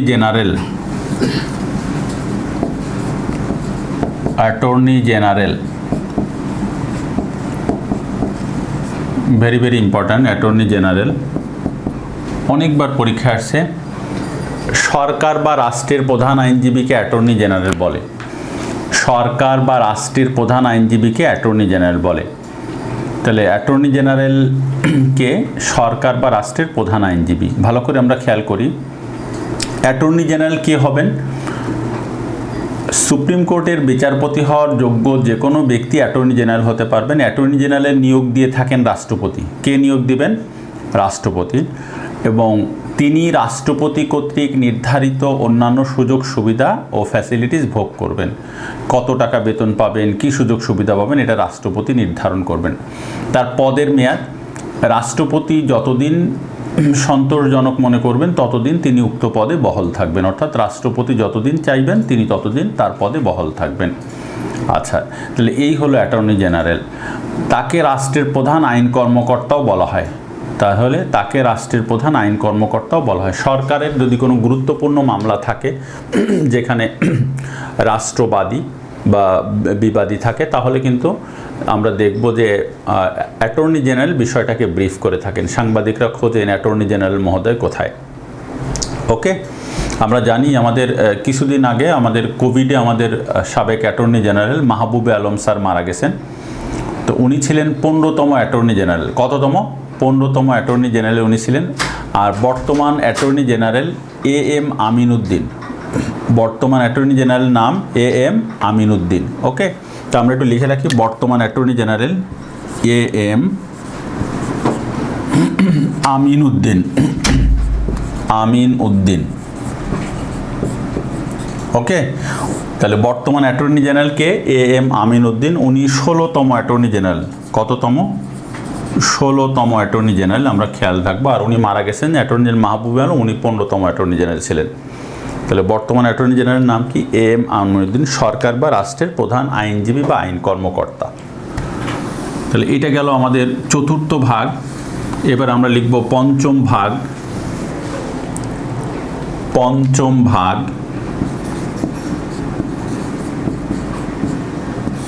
আইনসভা। পঞ্চম ভাগের নাম কি? আইনসভা। ওকে, আইনসভা। এখানে আমরা দেখব অনুচ্ছেদ আছে 65 থেকে 93। তাহলে পঞ্চম ভাগে কয়টা অনুচ্ছেদ আছে? 65 থেকে 93। এর নাম হচ্ছে আইনসভা। তাহলে 65 নং অনুচ্ছেদ আছে জাতীয় সংসদ। বাংলাদেশের পার্লামেন্টের নাম হলো জাতীয় সংসদ। জাতীয় সংসদ নামে বাংলাদেশে একটা পার্লামেন্ট থাকবে, সেটা ঢাকাতে। ওকে, আচ্ছা, এরপরে আমরা লিখব 66 সংসদ সদস্য হওয়ার যোগ্যতা ও অযোগ্যতা। সংসদ সদস্য হওয়ার যোগ্যতা ও অযোগ্যতা আমরা দেখেছিলাম 48-এ যখন রাষ্ট্রপতি হওয়ার যোগ্যতা নিয়ে আলোচনা করেছিলাম, তখন দেখেছিলাম ওর মধ্যে একটা কলাম ছিল MP হওয়ার যোগ্যতা। অর্থাৎ রাষ্ট্রপতি হতে গেলে MP হওয়া বা সংসদ সদস্য হওয়ার যোগ্যতা থাকতে হবে। বাট সংসদ সদস্য হতে গেলে কি যোগ্যতা লাগে তা কিন্তু আমরা এখনও জানতাম না। 66 নং অনুচ্ছেদে সংসদ সদস্য হওয়ার যোগ্যতার কথা বলা আছে। তাহলে এখানে বলা আছে বাংলাদেশের নাগরিক হতে হবে,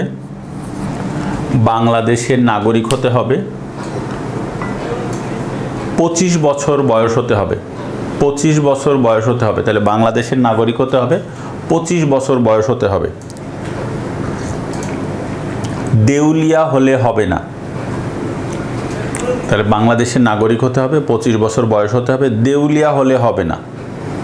অপ্রকৃতিস্থ হলে হবে না।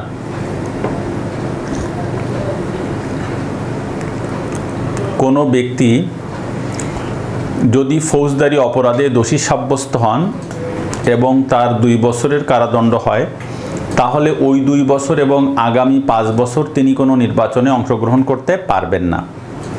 আমি আবারও বলছি, কোনো ব্যক্তি যদি ফৌজদারি অপরাধে দোষী সাব্যস্ত হন এবং তার 2 বছরের কারাদণ্ড হয়, তাহলে ওই 2 বছর এবং নেক্সট 5 বছর তিনি কোনো নির্বাচনে অংশগ্রহণ করতে পারবেন না। যেমন আমরা দেখেছিলাম লাস্ট ইলেকশনে সাবেক প্রধানমন্ত্রী খালেদা জিয়া নির্বাচনে অংশগ্রহণ করতে পারেন নাই, কারণ আদালত থেকে তার দণ্ড হয়েছে ফৌজদারি অপরাধে, তাই না? যদিও সেটা এখনও আপিলের পেন্ডিং আছে। আচ্ছা, যদিও আমরা এও দেখেছি যে সাজাপ্রাপ্ত অনেকেই আগে নির্বাচিত হয়েছেন। এনিওয়ে, তাহলে আমরা দেখলাম যে ফৌজদারি অপরাধে দোষী সাব্যস্ত 2 বছরের জেল হতে হবে অ্যাটলিস্ট, তার কম হলে কিন্তু হবে না। দ্বৈত নাগরিকত্ব থাকলে হবে না। দ্বৈত নাগরিকত্ব মানে আমি বাংলাদেশের নাগরিক আবার ইংল্যান্ডের নাগরিক হলাম বা আমেরিকার, তাহলে হবে না। অন্য কোনো দেশের প্রতি আনুগত্য প্রকাশ করলেও হবে না। তাহলে আমরা কি দেখলাম? বাংলাদেশের নাগরিক হতে হবে, 25 বছর বয়স হতে হবে, দেউলিয়া হলে হবে না, অপ্রকৃতিস্থ হলে হবে না, দ্বৈত নাগরিকত্ব থাকলে হবে না, অন্য কোনো দেশের প্রতি আনুগত্য থাকলেও হবে না, এবং কোনো ব্যক্তি ফৌজদারি অপরাধে দোষী সাব্যস্ত হয়ে তার 2 বছরের কারাদণ্ড হলেও ওই 2 বছর এবং নেক্সট 5 বছর তিনি কোনো নির্বাচনে অংশগ্রহণ করতে পারবেন না। এরপরে আমরা কি আরেকটা বিধান আছে, যুদ্ধ অপরাধী ট্রাইব্যুনালের মামলায় যদি কেউ দণ্ডপ্রাপ্ত হন, তিনিও কিন্তু নির্বাচনে প্রার্থী হতে পারবেন না। এরপরে আমরা লিখব 70 আর্টিকেল 70, এর টার্মটা হলো একটা টেকনিক্যাল টার্ম, এর নাম হচ্ছে ফ্লোর ক্রসিং। অনুচ্ছেদ 70 ফ্লোর ক্রসিং। ফ্লোর ক্রসিং হলো, আমরা যে ফ্লোর মনে করছি এই ফ্লোর নয়, পায়ের নিচে যে ফ্লোর আছে এই ফ্লোর নয়। বলা হচ্ছে কোনো সংসদ সদস্য যদি তার নিজের দলের বিরুদ্ধে ভোট দান করেন অথবা দল থেকে পদত্যাগ করেন, একজন সংসদ সদস্য হয়েছেন আওয়ামী লীগ থেকে বা বিএনপি থেকে, পরে সেই দল ত্যাগ করছে, তাহলে তার সংসদ সদস্য পদ বাতিল হয়ে যাবে। এটার নাম ফ্লোর ক্রসিং। তাহলে কোনো ব্যক্তি যদি নিজ দলের বিরুদ্ধে ভোট প্রদান করেন অথবা দল থেকে পদত্যাগ করেন, তাহলে তার সংসদ সদস্য পদ বাতিল হয়ে যাবে। এটার নাম হলো ফ্লোর ক্রসিং। ওকে, 70। এবার হলো 75 75 কোরাম, কেরাম না কিন্তু কোরাম। 75 কোরাম। কোরাম শব্দের অর্থ হলো, ইটস এ ল্যাটিন টার্ম, ন্যূনতম সংখ্যক সদস্যের উপস্থিতি।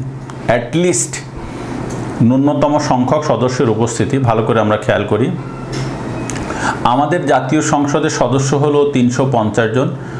60 জন সদস্য উপস্থিত না হলে সংসদের অধিবেশন চলবে না বা মুলতবি ঘোষণা করা হবে। যদি কোনো সংসদ সদস্য স্পিকারের দৃষ্টি আকর্ষণ করেন যে মাননীয় স্পিকার 60 জন এখন উপস্থিত হয়নি, তাহলে উনি অপেক্ষা করবেন, যদি তারপরেও না আসে তাহলে মুলতবি ঘোষণা করবেন।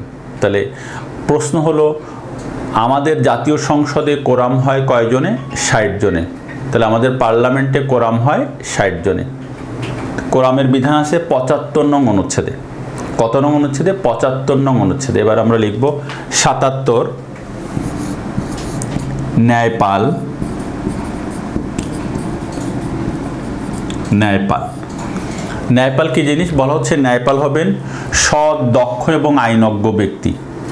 এটার ন্যায়পাল হবেন সৎ, দক্ষ এবং আইনজ্ঞ ব্যক্তি, যিনি ব্যক্তি হয়েও প্রতিষ্ঠানের মতো কাজ করবেন। কেমন কাজ করবেন? প্রতিষ্ঠানের মতো কাজ করবেন। কি কাজ করবেন?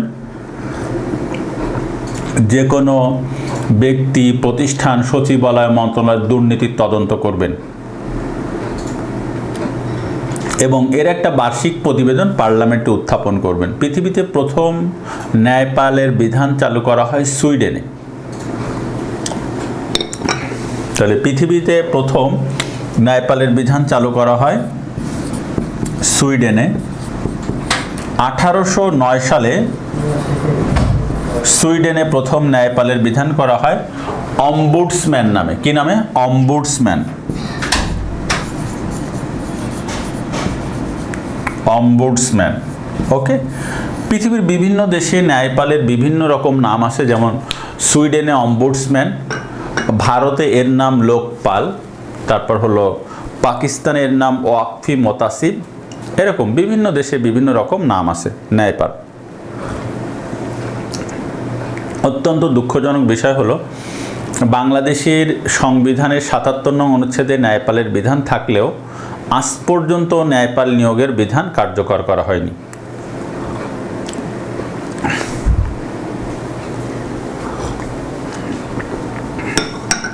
তাহলে আমাদের দেশে আজ পর্যন্ত ন্যায়পালের বিধান কার্যকর করা হয়নি। 1980 সালে ন্যায়পাল নিয়োগের জন্য আইন করা হয়েছিল, দ্য অম্বুডসম্যান অ্যাক্ট 1980, কিন্তু আজ পর্যন্ত ন্যায়পাল নিয়োগ করা হয়নি।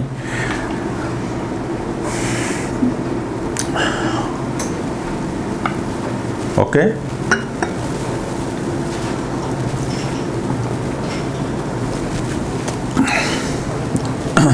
যাক, তাহলে ন্যায়পালের বিধান আছে কততে? ৭৭ নং অনুচ্ছেদে। আমাদের দেশে আজ পর্যন্ত ন্যায়পাল নিয়োগ করা হয়নি। একবার কর ন্যায়পাল নিয়োগ করা হয়েছিল খায়রুজ্জামান চৌধুরীকে, কর ন্যায়পাল, পরবর্তী তাও অসাংবিধানিক বলে বাতিল করে দেওয়া হয়েছে, তাই না? এনিওয়ে, তাহলে দুর্নীতি বিরোধী কাজই হলো, তবে দুদক কিন্তু ন্যায়পাল নয়, এটা আমরা ভুল করব না। কিন্তু দুদক হলো আলাদা একটা আইন, দুদক আইন 2004 আছে, এটা অনুযায়ী দুদক চলে আর কি, দুদক আলাদা। এরপরে তাহলে 77, এরপর লিখবো আমরা 81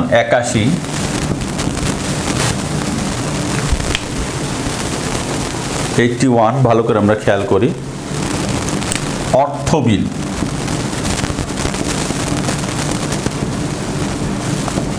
বিল, তো অর্থ বিল কি আমরা এটুকু আপাতত বুঝি, অর্থ সংক্রান্ত যে বিল আপাতত আমরা এটুকুই বুঝি, অর্থ বিল, অর্থ রিলেটেড যে বিল এটুকু আমরা বুঝি, অর্থ বিল। 87 বার্ষিক আর্থিক বিবৃতি, বার্ষিক আর্থিক বিবৃতি, বার্ষিক আর্থিক বিবৃতি, বার্ষিক আর্থিক বিবৃতি, তার অর্থ হলো বাজেট। ওকে, তবে বাজেট শব্দটা কিন্তু এখানে বলা নাই, বার্ষিক আর্থিক বিবৃতি থাকলেও বাজেট শব্দটা এখানে বলা নাই। তাহলে কি বলা আছে? বার্ষিক আর্থিক বিবৃতি, কিন্তু তার অর্থ হলো বাজেট। ওকে, তাহলে আমাদের বাজেটের সাংবিধানিক নাম কি? বার্ষিক আর্থিক বিবৃতি। বাজেটের কথা কোথায় বলা আছে? 87, তবে বাজেট শব্দটা এখানে নাই, খেয়াল থাকে যেন। এরপরে হলো লিখবো আমরা 93 অধ্যাদেশ, ভেরি ভেরি ইম্পর্টেন্ট, অধ্যাদেশ।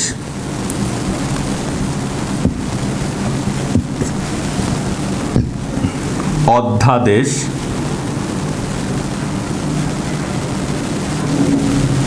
অধ্যাদেশ, ordinance.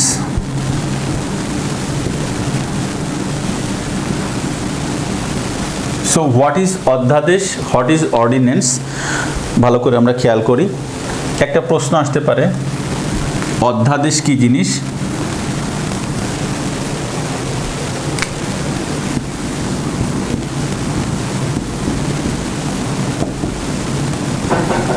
An ordinance is a law. ওকে, অথবা এরকম থাকতে পারে, ordinance is an act, অর্থাৎ অধ্যাদেশ হলো এক ধরনের আইন। তাহলে একটা জিনিস খেয়াল করি, আইনকে প্রণয়ন করে পার্লামেন্ট, আইনকে প্রণয়ন করে পার্লামেন্ট। তাহলে পার্লামেন্ট ব্যতীত আইন প্রণয়নের ক্ষমতা কার আছে? রাষ্ট্রপতির, অর্থাৎ রাষ্ট্রপতি কর্তৃক জারিকৃত আইনকে অধ্যাদেশ বলা হয়। তাহলে রাষ্ট্রপতি কর্তৃক জারিকৃত আইনকে কি বলা হয়? অধ্যাদেশ। An ordinance is a law or an act. অধ্যাদেশ জারি করেন রাষ্ট্রপতি।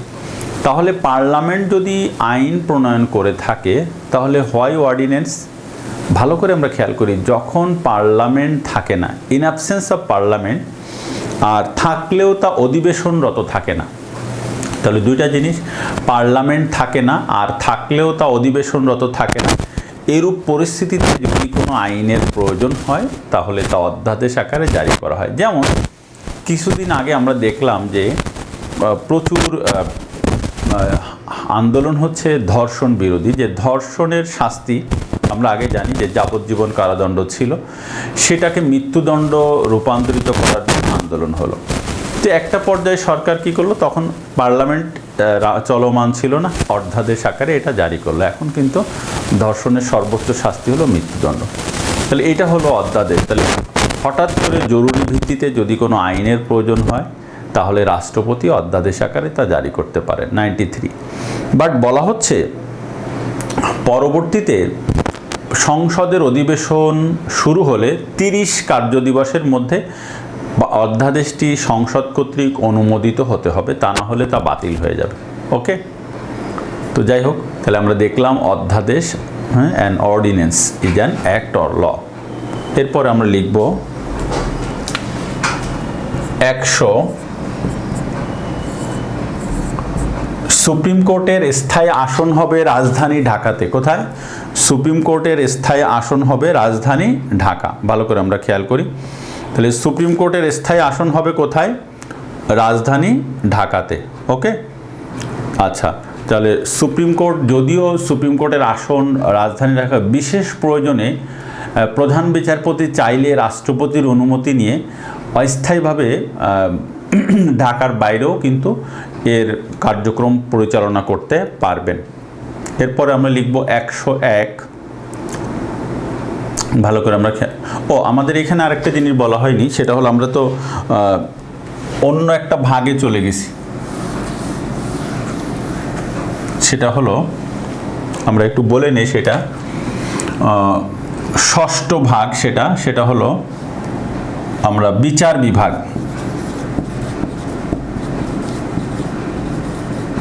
ষষ্ঠ ভাগ, এখানে অনুচ্ছেদ আছে 94 থেকে 117, বিচার বিভাগ। ওকে, ষষ্ঠ ভাগ, এটা বিচার বিভাগ 94 থেকে 117। তাহলে আমরা প্রথমে যদি দেখি,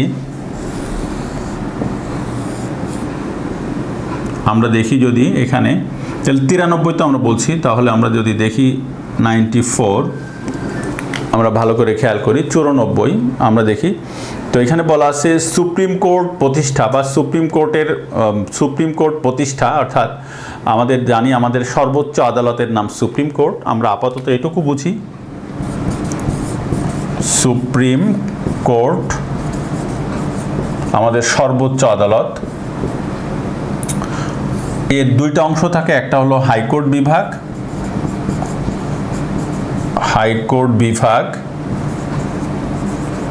আর একটা হলো আপিল বিভাগ। ওকে, এটা হলো সুপ্রিম কোর্টের গঠন। তাহলে এটা 94-এ বলা আছে, আমরা একটু খেয়াল রাখবো, 94 নং অনুচ্ছেদে বলা আছে। এরপরে আমরা দেখলাম 100, সুপ্রিম কোর্টের স্থায়ী আসন হবে রাজধানী ঢাকাতে। আর সেটা তো বললামই যে প্রধান বিচারপতি যদি মনে করেন কোনো বিশেষ কার্যক্ষেত্রে এটা ঢাকার বাইরে কিছু সময়ের জন্য স্থানান্তর করা দরকার, হাইকোর্ট বিভাগ, এই হাইকোর্ট বিভাগকে তিনি কি করতে পারবেন, কিছু সময়ের জন্য তিনি বিশেষ প্রয়োজনে রাষ্ট্রপতির অনুমতি নিয়ে সেটা কার্যক্রম পরিচালনা করতে পারবেন। এরপরে আমরা লিখব হাইকোর্ট বিভাগের এখতিয়ার, 101, হাইকোর্ট বিভাগের এখতিয়ার, তাহলে অর্থাৎ হাইকোর্ট বিভাগের কি কি ক্ষমতা আছে সেটা এখানে বলা আছে 101 নং অনুচ্ছেদে।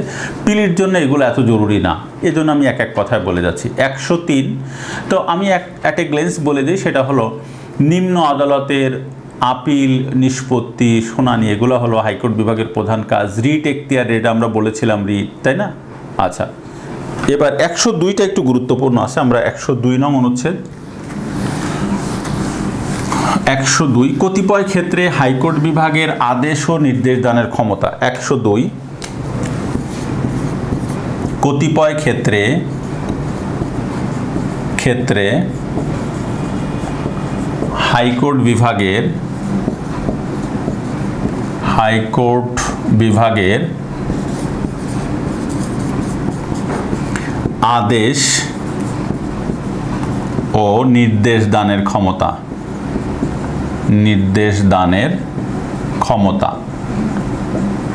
ওকে, কতিপয় ক্ষেত্রে।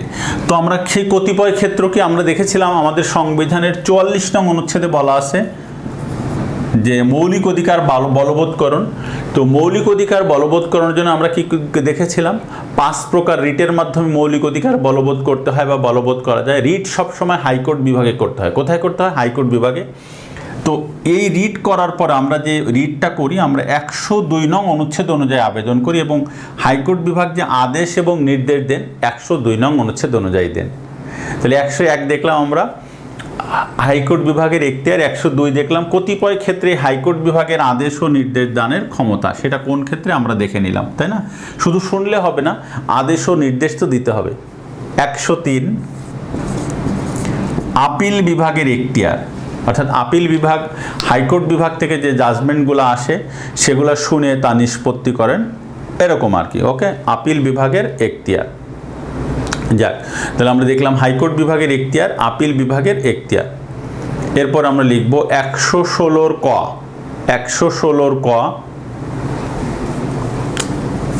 116 ক, বিচার বিভাগীয় কর্মচারীগণ বিচার কার্য পালনের ক্ষেত্রে স্বাধীন।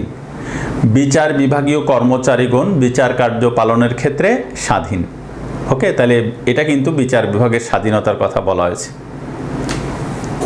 বিচার বিভাগীয় কর্মচারীগণ বিচার কার্য পালনের ক্ষেত্রে স্বাধীন, এটা 116 ক।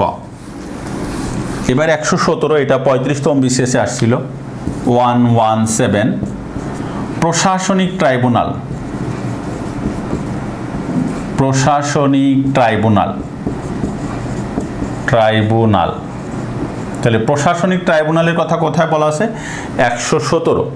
ওকে, অ্যাডমিনিস্ট্রেটিভ ট্রাইব্যুনাল। তো প্রশাসনিক ট্রাইব্যুনাল কি?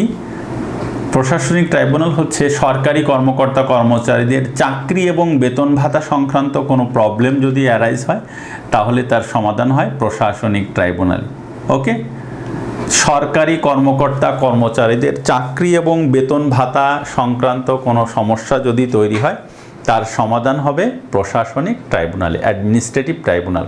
ওকে, ঢাকাতে প্রশাসনিক আপিলেরও ট্রাইব্যুনাল আছে। যাক, আমার অনেক মামলা আছে, আমার স্টুডেন্টদের অনেকে চাকরি পাওয়ার পরে যে মামলা হয়েছে তাদের নামে, তারা মামলা করেছে, আমি করেছি সেই সব মামলায় প্রশাসনিক ট্রাইব্যুনালে। ওকে, তাহলে not personal matter, which matter? Job related matter, চাকরি এবং বেতন ভাতা সংক্রান্ত সমস্যা, খেয়াল থাকে যেন, প্রশাসনিক ট্রাইব্যুনাল। ওকে, আচ্ছা, এরপরে আমরা লিখব, ভালো করে আমরা খেয়াল করি, 117 লিখলাম আমরা। তাহলে এটা আরও একটা ভাগ চলে গেল আমাদের। এরপর আমরা লিখব যে, তাহলে আমরা দেখলাম যে ষষ্ঠ ভাগ, এরপর লিখব আমরা সপ্তম ভাগ। আমরা লিখব সপ্তম ভাগ, সেটা হলো আমাদের নির্বাচন সংক্রান্ত সপ্তম ভাগ।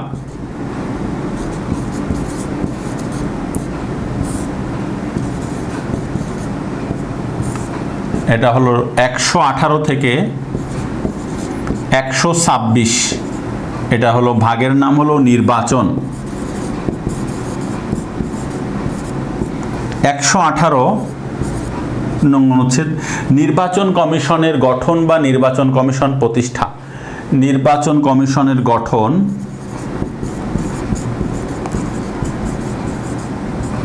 কমিশন এর গঠন বা নির্বাচন কমিশন প্রতিষ্ঠা। ওকে, নির্বাচন কমিশন গঠন বা নির্বাচন কমিশনের প্রতিষ্ঠা। তাহলে নির্বাচন কমিশন সংবিধানের কত নং অনুচ্ছেদ অনুযায়ী গঠিত হয়? 118। নির্বাচন কমিশনের সদস্য সংখ্যা 5 জন। কয়জন? 5 জন, খেয়াল থাকে যেন। প্রধান নির্বাচন কমিশনার এবং 4 জন নির্বাচন কমিশনার। বর্তমান প্রধান নির্বাচন কমিশনের নাম কে এম নুরুল হুদা।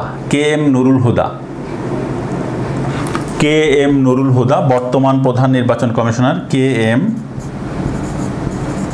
নুরুল হুদা। ওকে, তাহলে বর্তমান সিইসি বলা হয় চিফ ইলেকশন কমিশনার, উনি 12তম। কততম? তাহলে বর্তমান প্রধান নির্বাচন কমিশনার কততম? 12তম, কে এম নুরুল হুদা। খেয়াল থাকে যেন। বাংলাদেশের ইতিহাসে একমাত্র এবং প্রথম মহিলা নির্বাচন কমিশনের নাম কবিতা খানম, এখন বর্তমানে রানিং আছে। বাংলাদেশের ইতিহাসে প্রথম এবং একমাত্র মহিলা নির্বাচন কমিশনার কবিতা খানম। কি নাম? কবিতা খানম। খেয়াল থাকে যেন।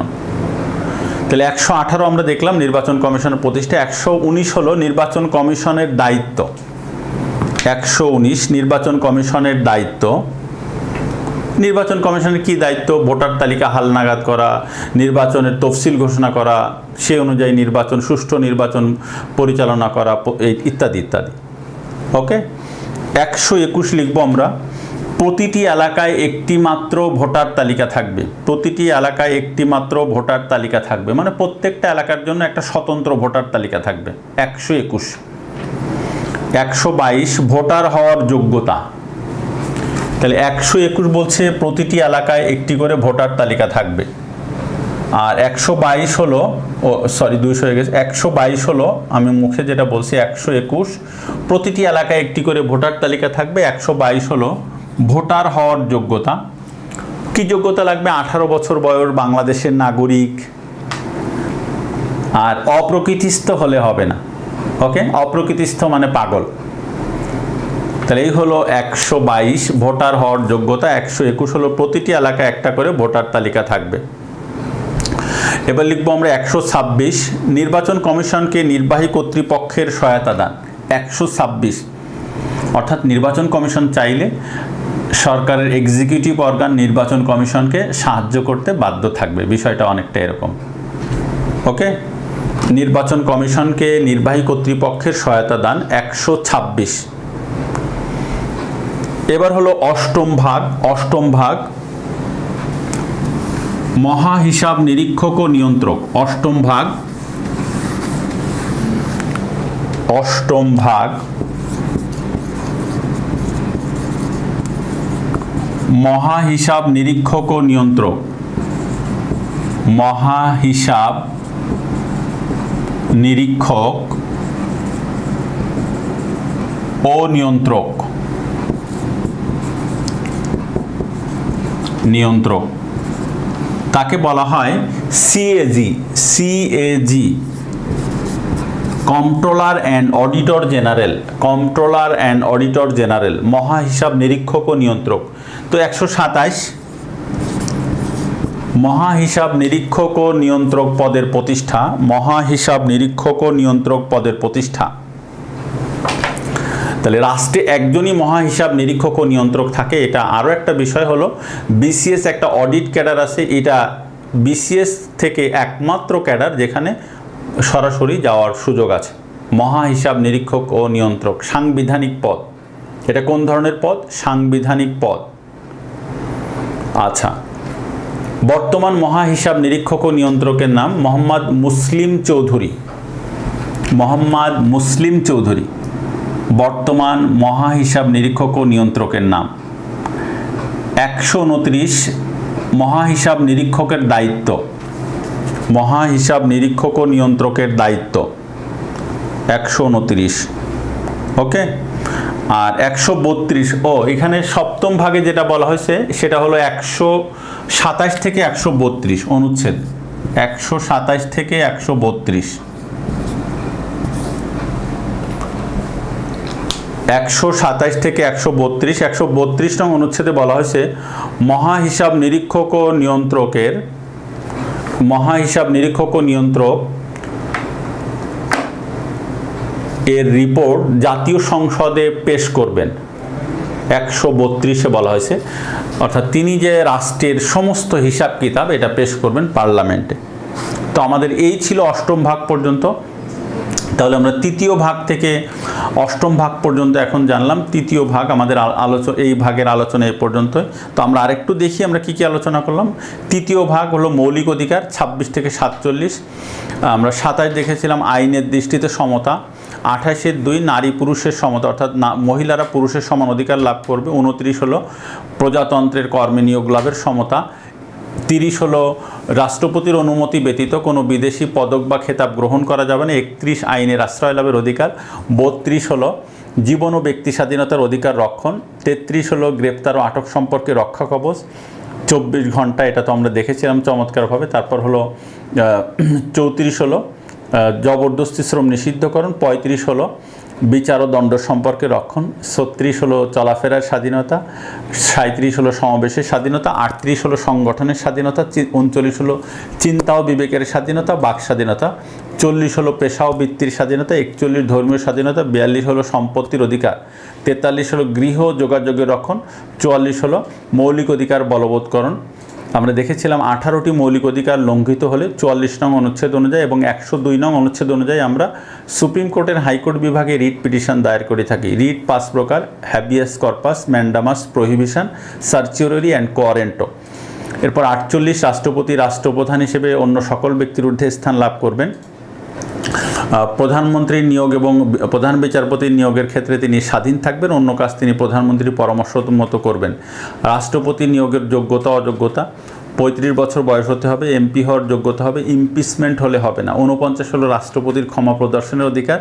50 হলো রাষ্ট্রপতি পদের মেয়াদ 5 বছর, 2 মেয়াদের বেশি কেউ রাষ্ট্রপতি হতে পারবেন না।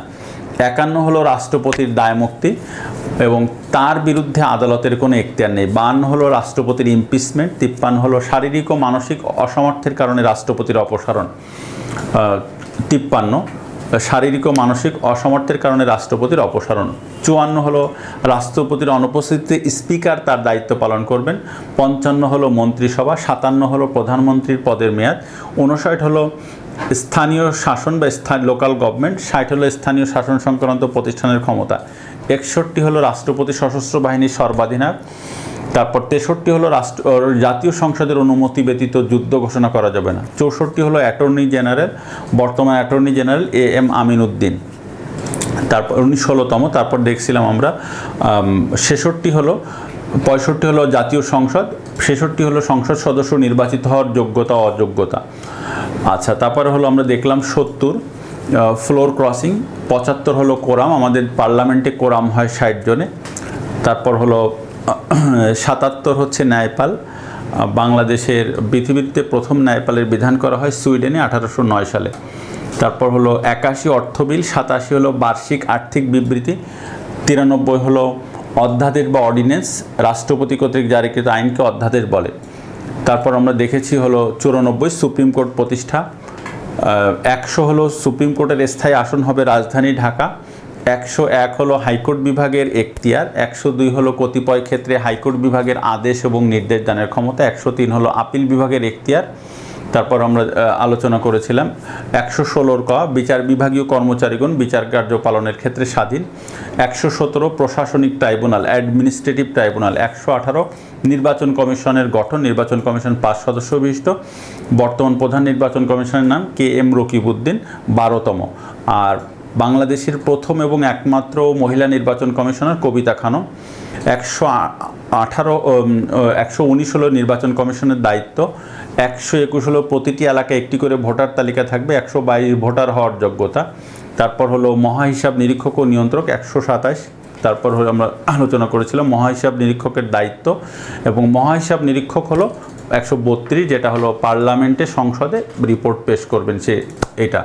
তো আমাদের এই ছিল আমাদের এই ক্লাস। বাকি বিষয়গুলো আমরা পরের ক্লাসে আলোচনা করব, যে সংশোধনী সহ। তো সবাইকে এই ক্লাসে উপস্থিত থাকার জন্য অনেক অনেক ধন্যবাদ ও কৃতজ্ঞতা জানিয়ে শেষ করছি এখনই। বিদ্যাবাড়ির পক্ষ থেকে আবারও অনেক শুভেচ্ছা। আমি অ্যাডভোকেট খালিদ হোসেন বিদায় নিচ্ছি। পরবর্তী ক্লাসে বাকি অংশ নিয়ে কথা হবে। আসসালামু আলাইকুম।